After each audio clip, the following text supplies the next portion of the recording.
أسعد الله أوقاتكم بالخير أصدقائي. نحكي عن الشوط الثاني من مباراة تشرين والجيش. انتهت المباراة 1-1. طبعا الشوط الأول كان الأفضلية لفريق تشرين. الشوط الثاني صارت الأداء أفضل لفريق الجيش نادي الزعيم. أداء ومباراة حلوة، مباراة كتير فيها شغلات منيحة، كتير في لعيبة جداد مميزين. عجبني لاعب جمعة الراشد، لاعب كتير مميز، ده كتير مهم. هو في بالشوط الثاني كمان شفت مستوى طيب لقلب الدفاع ماهر دياب. فيني أقول فريق تشرين عم يلعب 3 قلوب دفاع، كان مع ظهيرين، ظهير أيسر وظهير أيمن. في كمان محترف أو لاعب الارتكاز تراوري تبع نادي تشرين، مستواه مبين جيد، مستوى كتير مهم. بقين لاعب عنده إمكانيات كتير جيدة. الشوط الثاني كان فريق تشرين عم يلعب دفاع أكتر. للأسف الشديد يعني بالدوري السوري ما عنا كتير يعني لعيبة بخط الهجوم كتير توب، يعني ما في غير محمد الواكد صراحة، لاعب مربك لفريق الخصم، ما شاء الله حوله هذا اللاعب. من هيك وصل أكثر من 200 هدف بالدوري السوري إن شاء الله مع الأيام. لاعب كتير مهم. صحت له ضربة حرة، بس بتوقع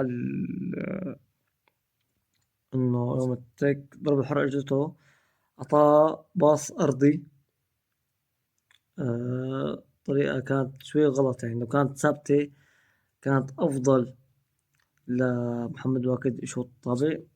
اللي عملوا هيك شي إنه هيك نكشها شي 15 سنتيمتر وشاطها. لو كانت ثابتة كانت رح تعمل إزعاج للحارس الرائع، حارس مهم. هادي إسماعيل حارس منتخب سوريا للناشئين، لازم يكون مع منتخب سوريا للشباب. حارس ذو إمكانيات كتير عالية، محترفين كتير مستواهم طيب. إن كان مدافع فريق الجيش ما شاء الله كان طوله فوق 2 متر. إن كان قلب الدفاع طبعا نادي تشرين كمان جيد. اللاعب اللي سجل هدف طبعا نادي تشرين كمان جيد، أرنولد مستوى طيب. فريق الجيش كان فريق قوي عنيد. فريق الجيش بده مهاجم أجنبي، نوقعه مع محترف أجنبي إن شاء الله يكون هيك مستوى طيب، يلعب مع محمد الواكد، بلكي يكون في أكتر وأكتر تناغم. ما شاء الله فريق الجيش كتيبة من النجوم بدلاء. شفنا كمان في لاعب اسمه عبد الكريم كمان لاعب كثير مهم جيد.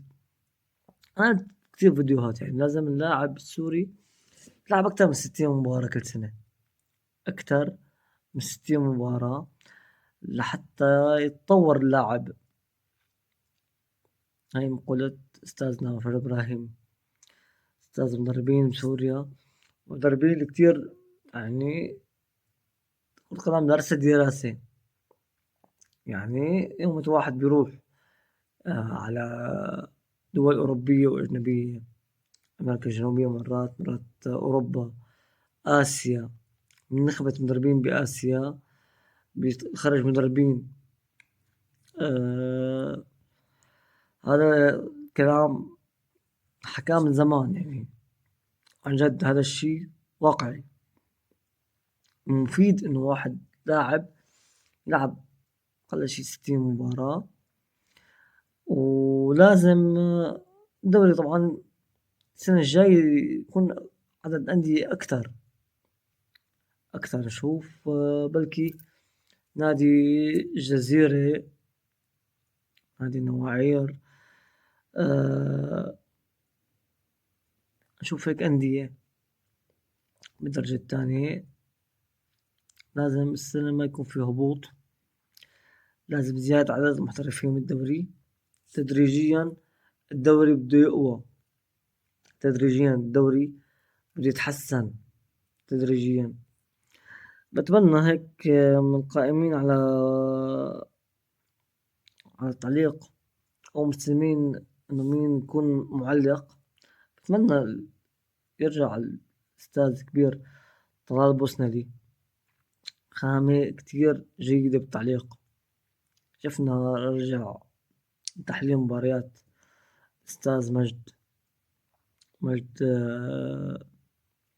من المحللين كتير جيدين.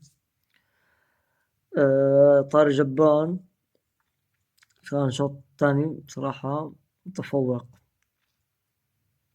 بصراحة على معتز كيدوني. ما راح أقول على كنان نديب، على معتز كيدوني. أنا كتير بحب هذا اللاعب معتز كيدوني، كتير نظام مع المنتخب الأول وكان مبدع بالدوري البحريني وحتى مع نادي النفط العراقي. فمباراة كانت جيدة، قليل الإنذارات فيها. شفنا أسماء شباب مهمين ما شاء الله، هاشم حمامي ولا علاء ويس ولا هذا 27 ما شاء الله كان عنه ما شاء الله لاعب. هدف اللي حطه كتير مهم حلو. جمعان راشد إذا بيضل بهذا المستوى فراح نشوف كتير لاعب مهم. بتمنى من فريق الجيش يوقع مع اللاعب كاوى عيسى، مهاجم كتير جيد، مهاجم مهم. في غيابات عن نادي الجيش، في عندنا كمان أحمد باكير كمان ابن نادي النواعير، على ما أعتقد ابن نادي النواعير، لاعب منتخب سوريا الأولمبي والشباب. يعني أسماء كتير، هاشم حمامي، ماهر دياب ابن نادي الوحدة.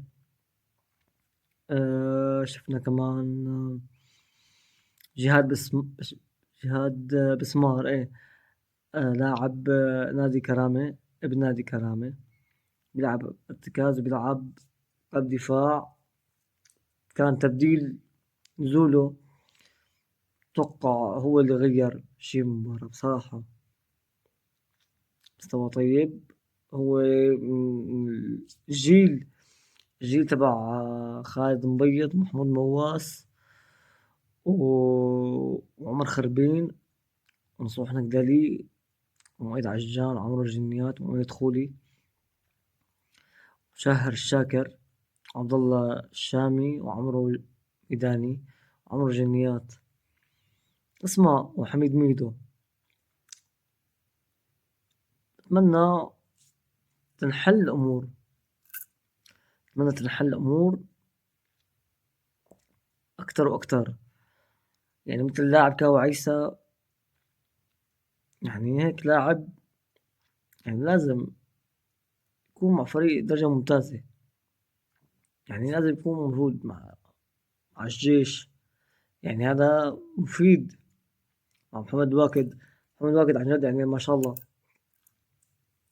يعني حتى المحترف الأجنبي اللي بعتبره أنا كتير جيد، محترف الأفريقي، مستوى طيب قلب دفاع تبع نادي تشرين. وحتى ليس علي لعيب طبعا المهمشين من المنتخب، مستواهم كتير قوي مهم، لاعب رائع.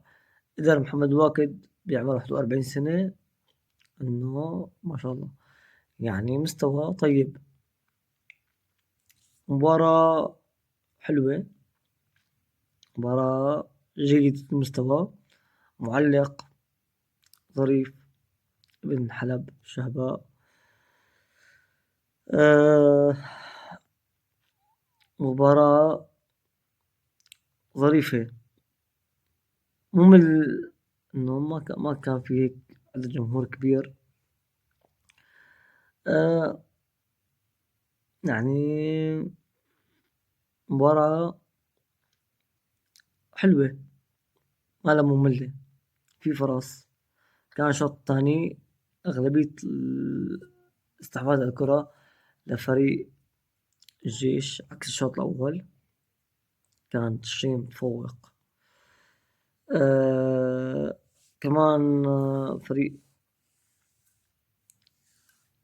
الجيش يعني 16 17 لاعب مهمين، في منهم اللي بصراحة راح يكون مع المنتخب الأول يتجربوا مع المنتخب الأولمبي. حارس فريق تشرين كتير مبدع، في هذا اللاعب عبد الله حمود تبع نادي الجيش، على ما أعتقد ابن نادي الطليعة، بيلعب ظهير أيسر وبيلعب جناح أيسر. تقريبا الفريقين نفس الأسلوب عم يتبعوه، نفس الطريقة. صياح نعيم كمان جيد، ابن السويدة مستواه كتير حلو. مباراة فيها أسماء كتير مبدعة، مبدعين قد ما حكينا منقصر. محمد أسعد، في هذا اللاعب نورس عرنوس على ما أعتقد، كنية بيت عرنوس. كمان كان شوط أول تبع كتير كان جيد. مصطفى الشيخ يوسف مستوى طيب. كانت في 2 مصطفى الشيخ يوسف، واحد مواليد 93 بالنادي تشرين، وواحد كمان كان بنادي تشرين كمان مصطفى الشيخ يوسف. اسماء حلوة بتمنى الشغل عليها.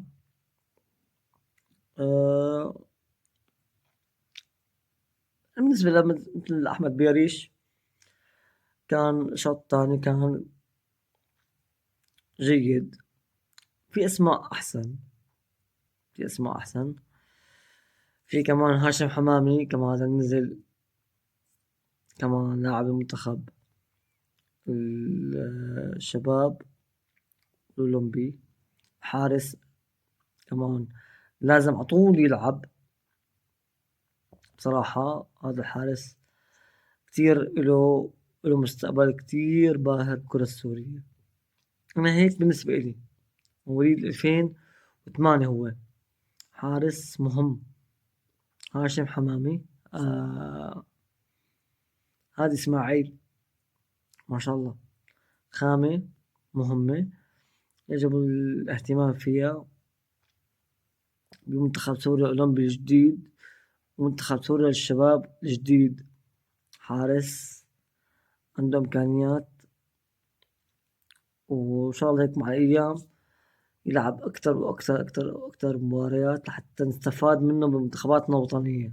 حارس مهم، طائر، حارس طائر. بتمنى هيك يتعلم من الحراس العمالقة اللي كانوا عدوار مدربه مالك شكوحي. يتعلم حركاته، يحاول يقلد أحلى حركات عند إبراهيم عالمة، ضربة البوكس، وحتى يوم يكمش الطابة بإيد واحدة، ويوم الرفع على الطابة حاول بس كم طايق إبراهيم عالمة كتير طبقها بالدوري السوري مع المنتخب. يمسك الطابة يوم الرفع بإيد واحدة يمسكها، يحاول يشتغل على حاله على جسمه أكتر وأكتر، يلعب حديد، يلعب لعبة قتالية. حارس له أيام إن شاء الله حلوة كتير. الكرة السورية تدريجيا حتتطور، بس بتمنى زيادة عدد الأندية السنة الجاية بالدوري السوري حتى استفاد، يصير في بطولات جديدة حتى اللعيبة تحتك أكتر وأكتر. إن شاء الله يكون عجبكم الفيديو بسيط، لا تنسوا تعملوا لنا متابعة مشاركة على الفيديو. إلى اللقاء.